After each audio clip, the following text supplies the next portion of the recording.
सभी विद्यार्थी ध्यान से सुने।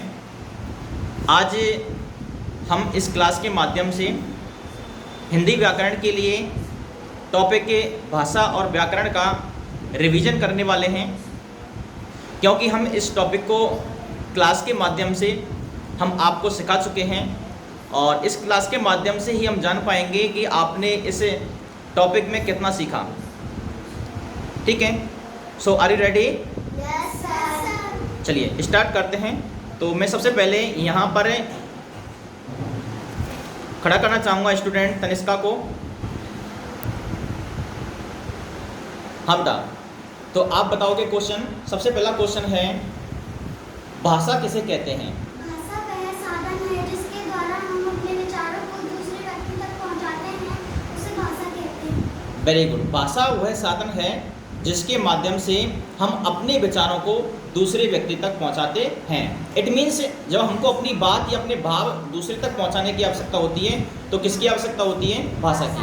यही क्या है? भाषा है। Next, seat down Tanishka. Next student, आप बताएं भाषा के कितने रूप होते हैं? भाषा के 3 रूप होते हैं। कौन कौन से? पहला मौखिक, लिखित और सांकेतिक। पहला है मौखिक भाषा, दूसरा है लिखित भाषा और तीसरा है सांकेतिक भाषा। Sit down. Very good. Next Divyanshu, मौखिक भाषा किसे कहते हैं? भाषा का वह रूप जिसके अनुसार व्यक्ति अपने भावों तथा विचारों को बोलकर आदान प्रदान करता है। भाषा का वह रूप जिसमें हम अपने भावों की अभिव्यक्ति बोल करके प्रकट करते हैं, वही मौखिक भाषा कहलाती है। Seat down. नेक्स्ट, हर्ष खड़े हो जाओ। आप बताइए लिखित भाषा किसे कहते हैं? भाषा का वह रूप जिसके द्वारा हम अपने विचारों भावों को बोलकर आदान प्रदान करते हैं। Very good. भाषा का वह रूप जिसमें हम अपने भावों की अभिव्यक्ति लिख करके व्यक्त करते हैं, वह क्या कहलाता है? लिखित भाषा कहलाता है। चलिए नेक्स्ट स्टूडेंट खड़े जाओ। डिम्पल, अब आप बताइए सांकेतिक भाषा। सांकेतिक भाषा किसे कहते हैं? बताइए। नेक्स्ट जिया, आप बताओ सांकेतिक भाषा किसे कहते हैं? भाषा के जिस रूप से हम इशारों से या संकेत करके इशारों से दूसरे व्यक्ति तक बात करते हैं, उसे सांकेतिक भाषा कहते हैं। देखिए, भाषा का वह रूप जिसमें हम अपने भावों या विचारों की अभिव्यक्ति संकेतों या इशारों के माध्यम से करते हैं, वही क्या कहलाती है? सांकेतिक भाषा कहलाती है। ठीक है, बैठिए बैठिए। नेक्स्ट नितिका, बेटा आप बताइए मौखिक भाषा के कोई 2 एग्जाम्पल दीजिए जिनमें हम मौखिक भाषा का प्रयोग करते हैं। भाषण देना, जैसे भाषण देना। Very good. दूसरा एग्जाम्पल बताइए। टेलीफोन पर बात करना। इट मीन्स टेलीफोन या मोबाइल पर बात करना भी क्या है? मौखिक भाषा है, क्योंकि हम दोनों ही माध्यम, जैसे कि नितिका ने 2 एग्जाम्पल बताए। पहला एग्जाम्पल बताया भाषण। तो जब भी हम भाषण देते हैं, स्पीच देते हैं, तो वहाँ पर बोल करके अपने भावों की अभिव्यक्ति जनता तक पहुँचाते हैं, तो वो भाषा का कौन सा माध्यम हुआ? मौखिक। ठीक है, मौखिक माध्यम। इट मीन्स मौखिक भाषा हुई। ठीक है। दूसरा एग्जाम्पल बताया है नितिका ने, टेलीफोन या मोबाइल के माध्यम से जो बातें करते हैं, वो भी भाषा का कौन सा माध्यम है? मौखिक माध्यम, यानी कि मौखिक भाषा। ठीक है, क्योंकि हम यहाँ पर अपने विचारों या भावों की अभिव्यक्ति किस रूप में करते हैं? मौखिक, यानी बोल करके व्यक्त करते हैं, इसलिए कौन सा रूप हो गया? मौखिक भाषा। Very good. Sit down. Next student Riya, आप मुझे बताइए लिखित भाषा के कोई 2 उदाहरण।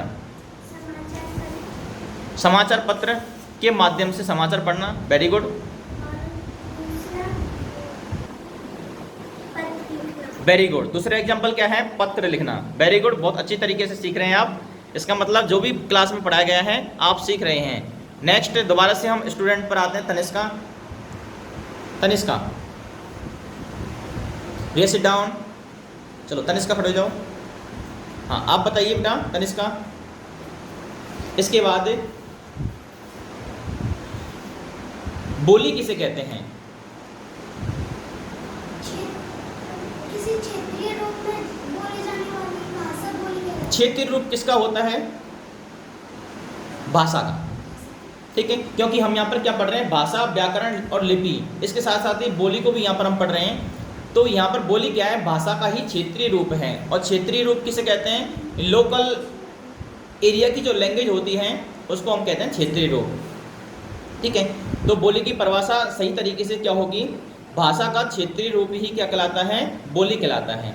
यानी भाषा को तो एक विस्तृत है, बड़े स्तर पर बोला जाता है, यानी कि बात करें तो देश या संपूर्ण राष्ट्र में बोली जाती है, वह तो भाषा होती है। ठीक है, लेकिन किसी छोटे स्तर पर, जैसे कि हम राजस्थान में बात करें तो राजस्थानी, ठीक है, एक छोटे से स्तर, एक राज्य में ही बोली जाती है केवल, तो ये क्या हो जाएगी? बोली हो जाएगी। क्या होगी? बोली। Very good. Next, seat down Tanishka. Next, आप बताइए बेटा, भारत में कितनी भाषाएं बोली जाती हैं? 22। Very good. कितनी बोली जाती हैं? 22। इट मीन्स 22 भाषाएं बोली जाती हैं। इनके मैं नाम आपको बता देता हूं कौन कौन सी हैं। देखिए, हिंदी भाषा, कन्नड़, कश्मीरी, असमिया, बांग्ला, बोडो, डोगरी, गुजराती, कोंकणी, मैथिली, मलयालम, मणिपुरी, मराठी, नेपाली, उड़िया, पंजाबी, संस्कृत, संथाली, सिंधी, तमिल, तेलुगु और उर्दू। ये 22 भाषाएं हैं जो कि भारत देश में बोली जाती हैं। समझ में आ गई? चलिए एक बार रिवीजन करवा दें इनका, जिससे आपको याद हो जाए। तो बोलिए, मेरे साथ बोलेंगे कौन कौन सी भाषाएं, 22 भाषाएं, उनको याद करवाते हैं। पहली बोलिए हिंदी, कन्नड़, कश्मीरी, असमिया, बांग्ला, बोडो, डोगरी, गुजराती, कोंकणी, मैथिली, मलयालम, मणिपुरी, मराठी, नेपाली, उड़िया, पंजाबी, संस्कृत, संथाली, सिंधी, तमिल, तेलुगु, उर्दू। एक बार दोबारा से रिपीट करेंगे जिससे कंठस्थ हो जाएं। दोबारा से बोलेंगे कौन कौन सी भाषाएं हैं। पहली बोलिए हिंदी, कन्नड़, कश्मीरी, असमिया, बांग्ला, बोडो, डोगरी, गुजराती, कोंकणी, मैथिली, मलयालम, मणिपुरी, मराठी, नेपाली, उड़िया, पंजाबी, संस्कृत, संथाली, सिंधी, तमिल, तेलुगु और उर्दू। ठीक है, तो इस प्रकार से ये कितनी भाषाएं हैं? 22 भाषाएं हैं जो कि हमारे भारत देश में बोली जाती हैं। Seat down. Next student Divyanshu, आप बताइए, आपका अगला प्रश्न है, लिपि किसे कहते हैं?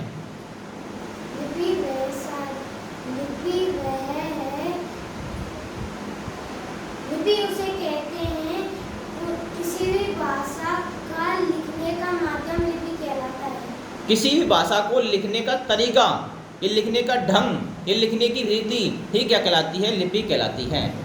ठीक है, मेहनत करें, सही तरीके से बोला करो। बैठिए। नेक्स्ट, हर्ष खड़े हो जाओ। नेक्स्ट स्टूडेंट हर्ष, आप बताएं, हिंदी भाषा को किस लिपि में बोला जाता है? जोर से बोलिए। देवनागरी। बैठिए। डिम्पल, आपके लिए प्रश्न है, देवनागरी लिपि में और कितनी भाषाएं बोली जाती हैं?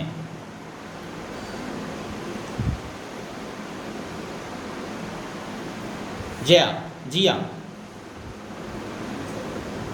देवनागरी लिपि में कुल कितनी भाषाएं बोली जाती हैं?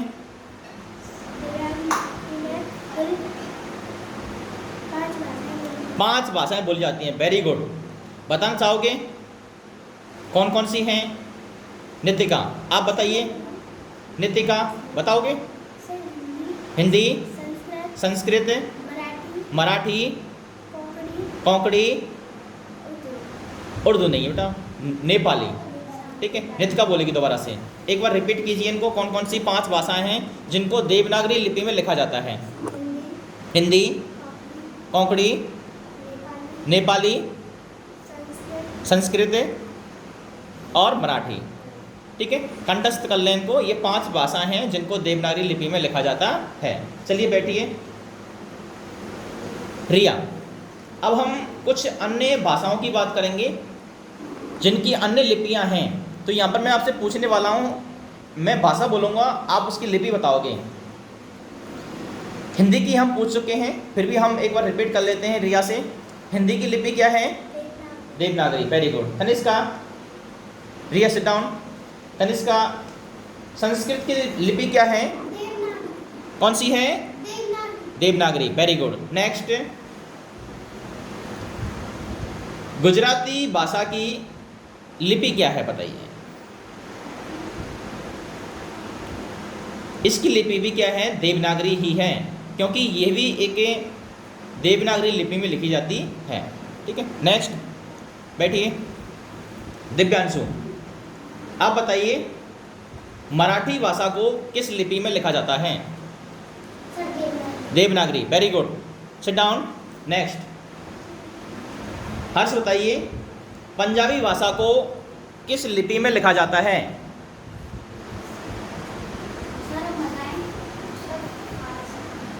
अच्छा, दिव्यांशु बताना चाहोगे? नहीं, नंबर तो बेटा डिम्पल का है, ठीक है, इसलिए डिम्पल का नंबर आने देंगे। चलिए डिम्पल खड़े हो जाओ बेटा। आप बताइए मराठी भाषा को, सॉरी मराठी नहीं है, अगली पूछ रहे थे, पंजाबी भाषा को किस लिपि में लिखा जाता है? गुरुमुखी। वेरी गुड, बहुत अच्छा। बैठिए।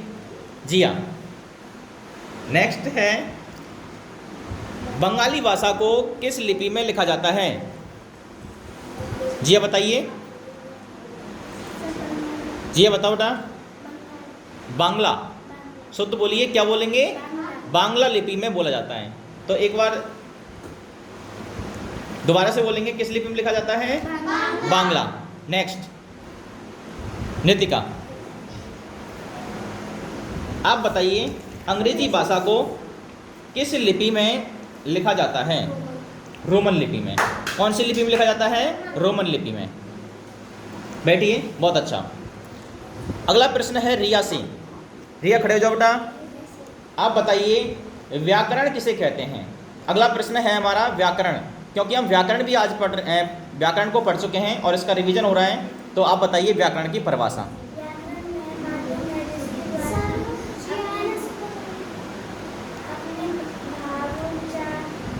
गलत जवाब। तनिष्का बताएगी व्याकरण किसे कहते हैं? व्याकरण वह शास्त्र है जिसके द्वारा हम शुद्ध रूप से लिखना, बोलना तथा पढ़ना सीखते हैं, उसे व्याकरण कहते हैं। Very good. व्याकरण वह शास्त्र है जिसके माध्यम से हम शुद्ध रूप से बोलना, लिखना व पढ़ना सीखते हैं। इसका मतलब क्या है? व्याकरण एक ऐसा शास्त्र है, शास्त्र किसे कहते हैं? एक ऐसी किताब है, यह ऐसा ग्रंथ है, ठीक है, जिसमें विशेष नियम हैं और उन नियमों की सहायता से ही हम क्या सीखते हैं? भाषा को शुद्ध रूप से बोलना, शुद्ध रूप से लिखना व शुद्ध रूप से पढ़ना सीखते हैं। Very good. Tanishka sit down. Riya आप भी बैठिए।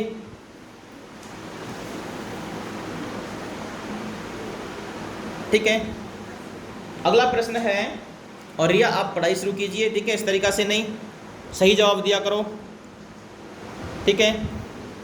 अगली स्टूडेंट है नेहा। आप बताइए राष्ट्रभाषा किसे कहते हैं? राष्ट्रभाषा किसे कहते हैं? दिव्यांशु बताओ।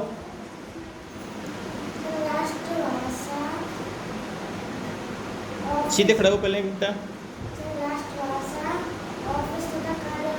नहीं, तनिष्का बताएगी। तनिष्का बताओ। सरकार के द्वारा बोले जाने नहीं, मैं राष्ट्रभाषा पूछ रहा हूँ, मैं राजभाषा नहीं पूछ रहा हूँ। आप कंफ्यूज हो रहे हैं, बार बार कंफ्यूज हो रहे हैं। डिम्पल बताइए। सर हिंदी। बेटा मैं पूछ रहा हूँ राष्ट्रभाषा किसे कहते हैं? राष्ट्रभाषा हमारी हिंदी है, हम इसको राष्ट्रभाषा का दर्जा देते हैं, लेकिन वो भी संविधान में लिखित तौर पर नहीं है। मैं आपको पहले ही क्लास में बता चुका हूँ। हालांकि क्वेश्चन दूसरा सुन लिया डिम्पल ने, जवाब सही था डिम्पल का कि हमारी राष्ट्रभाषा हिंदी मानी जाती है। लिखित में नहीं है, संविधान में नहीं है, लेकिन मानी जाती है। लेकिन मेरा प्रश्न ये नहीं है कि राष्ट्रभाषा कौन सी है, मेरा प्रश्न है राष्ट्रभाषा की परिभाषा बताइए सबसे पहले, उसके बाद हम भाषा की बात करेंगे। राष्ट्रभाषा की, एक संपूर्ण देश या संपूर्ण राष्ट्र में बोली जाने वाली भाषा क्या कहलाती है? राष्ट्रभाषा कहलाती है। ठीक है, अगला प्रश्न है मेरा, बैठी सभी हर्ष से। हर्ष बताइए, राजभाषा किसे कहते हैं? राजभाषा किसे कहते हैं? जोर से बोलिए।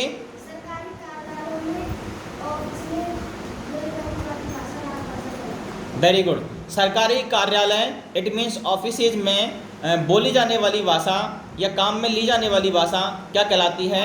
राजभाषा। ठीक है, यानी सरकारी कार्यालयों में जो भाषा प्रयुक्त होती है, प्रयोग में ली जाती है, वही क्या कहलाती है? राजभाषा। Very good. इसके बाद बताओगे अंतर्राष्ट्रीय भाषा किसे कहते हैं? अंतर्राष्ट्रीय भाषा किसे कहते हैं? चलिए ये ध्यान से सुने, आपकी क्लास में मैंने यहीं तक आपको कराया था, कोई 2-3 क्वेश्चन एक्स्ट्रा जो आपसे पूछ रहा हूँ इनको सुन लीजिए। देखिए, अंतर्राष्ट्रीय भाषा किसे कहते हैं?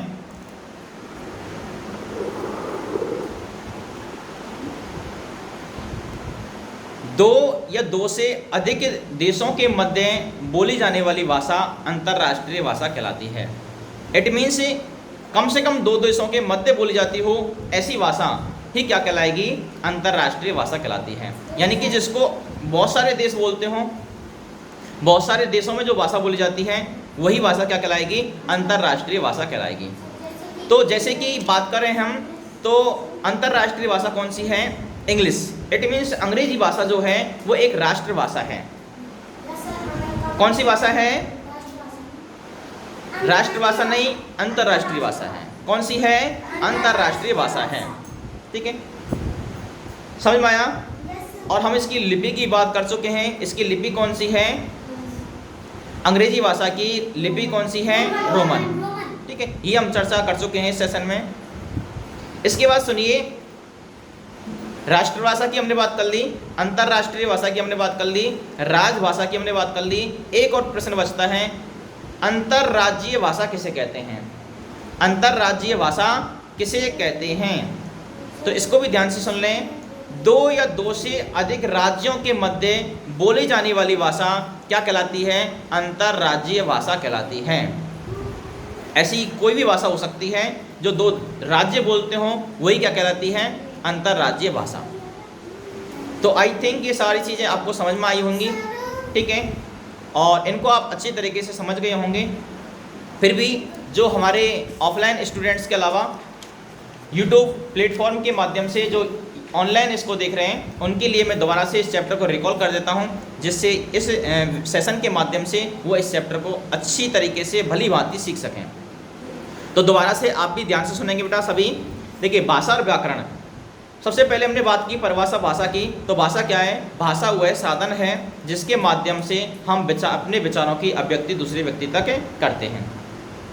यानी कि भाषा एक साधन है जिसके माध्यम से हम अपने विचारों तक दूसरे तक पहुंचा सकते हैं। दूसरी हमने बात की थी भाषा के कितने रूप होते हैं। तो भाषा के मुख्य रूप से तो 2 रूप होते हैं, मौखिक और लिखित। लेकिन कई विद्वान एक तीसरा रूप भी स्वीकार करते हैं, वह कौन सा है? सांकेतिक भी है। ठीक है, लेकिन कहीं भी आप कंपटीशन लेवल पर यदि ये प्रश्न पूछा जाता है कि भाषा के कितने रूप होते हैं, तो आप केवल कितने बताओगे? 2, यानी कि मौखिक और लिखित। अब इनकी हम परिभाषा की बात करते हैं।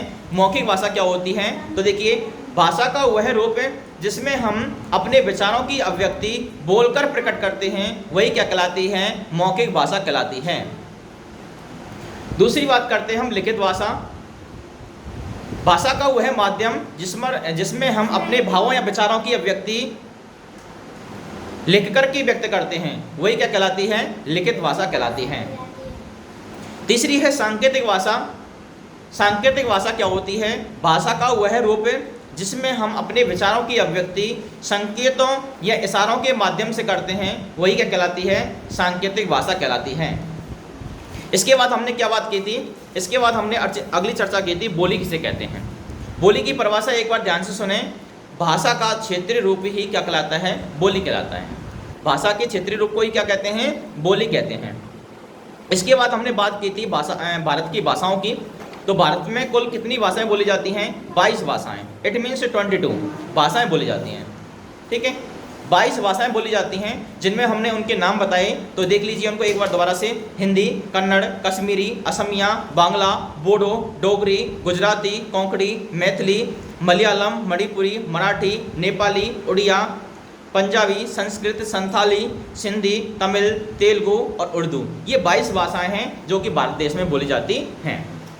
इसके बाद हमने चर्चा की थी लिपि की। लिपि किसे कहते हैं, तो किसी भी भाषा को लिखने का तरीका या भाषा को लिखने का माध्यम या किसी भी भाषा को लिखने का ढंग ही क्या कहलाता है, लिपि कहलाता है। जैसे कि हमारी हिंदी भाषा को देवनागरी लिपि में लिखा जाता है। आ से लेकर के गज्ञानी तक की जो हमारी वर्णमाला है, ये कौन सी लिपि है, देवनागरी लिपि है। Is it clear. आगे देखिए, आगे हमने चर्चा की थी कि हिंदी भाषा को किस लिपि में लिखा जाता है। तो हिंदी भाषा को देवनागरी लिपि में लिखा जाता है। इसके अलावा कुछ अन्य भाषाओं की हमने चर्चा की कि अन्य कौन कौन सी भाषाएं हैं और उनकी कौन कौन सी लिपियां हैं। तो देखिए, हिंदी की हम जान चुके हैं, देवनागरी लिपि है। इसके बाद संस्कृत की लिपि देवनागरी है, गुजराती की लिपि भी देवनागरी है, मराठी भाषा की लिपि भी देवनागरी है, पंजाबी भाषा की लिपि गुरुमुखी है। पंजाबी भाषा की लिपि गुरुमुखी है। और इसके अलावा बंगाली भाषा की यदि हम बात करें तो इसकी लिपि क्या है, बांग्ला। उर्दू भाषा की लिपि क्या है, फारसी। और अंग्रेजी भाषा की लिपि क्या है, कौन बताएगा, रोमन। Very good. अंग्रेजी भाषा की लिपि क्या है, रोमन। ठीक है। इसके बाद हमने अगली चर्चा की थी व्याकरण की। व्याकरण किसे कहते हैं, तो देखिए व्याकरण वह शास्त्र है जिसके माध्यम से हम अपने विचारों की अभिव्यक्ति, ये भाषा की परिभाषा थी। व्याकरण की बात करें, व्याकरण की परिभाषा क्या है, व्याकरण वह शास्त्र है। व्याकरण क्या है, व्याकरण वह शास्त्र है जिसके माध्यम से हम अपने विचारों की अभिव्यक्ति नहीं, बल्कि व्याकरण वह शास्त्र है जिसमें हम शुद्ध रूप से बोलना, लिखना बोलना व पढ़ना सीखते हैं। ठीक है, दोबारा सुन लीजिए। व्याकरण वह शास्त्र है जिसके माध्यम से हम शुद्ध रूप से बोलना, लिखना व पढ़ना सीखते हैं, वही क्या कहलाता है, व्याकरण। ठीक है। इट मीन्स शास्त्र किसे कहते हैं, मैंने बताया था अभी। शास्त्र कहते हैं ग्रंथ या ऐसी बुक होती है जिसमें नियम होते हैं, विशेष नियम होते हैं भाषा से संबंधित है। ठीक है, जिसके माध्यम से हम भाषा को कैसे सीखते हैं, शुद्ध रूप से बोलना, लिखना व पढ़ना, ठीक है, सीखते हैं। और ये किसके माध्यम से संभव होता है, व्याकरण के माध्यम से। इसके बाद हमने चर्चा की थी किसकी, राष्ट्रभाषा की।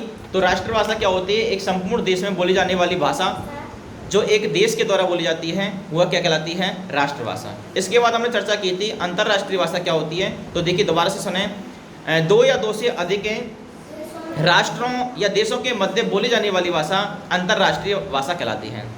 इसके बाद हमने चर्चा की थी राजभाषा की। राजभाषा किसे कहते हैं, किसी सरकारी कार्यालय, किसी भी देश के द्वारा सरकारी कार्यालय यानी ऑफिसेज में प्रयोग में ली जाने वाली भाषा क्या कहलाती है, राजभाषा कहलाती है। राज मीन्स राज का अर्थ क्या होता है, सरकारी, अर्थात सरकारी कार्यालयों में जो प्रयोग ली जाती हैं उसे क्या कहते हैं, राजभाषा।